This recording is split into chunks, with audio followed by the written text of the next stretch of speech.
there'll always be a need for a 2 and 3 bedroom. There's a housing crisis in the UK. There's no sort of sight, despite the government's pledge, of that being solved anytime soon. So I think there's always a need for that. And I think if you overlay that with a service provision that not just sources managed renovation and lets it, but what does it in such a way that they're trying to mitigate as much as possible the risks at every one of those stages. And I think it's important. We talk about it all the time.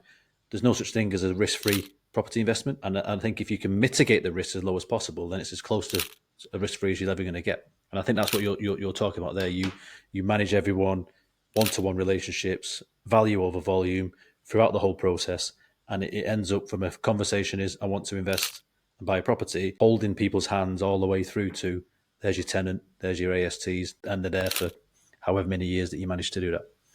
And that's it. And that's exactly what the model that we've sculpted is over the past 5 years. It's the most low risk, passive type of property investing because our clients, that's exactly what they're after. They've got businesses where they're working very long hours or jobs that they're working very long hours. So they just want somewhere safe to put their money in. It's going to give them some passive income and some really good long-term capital growth.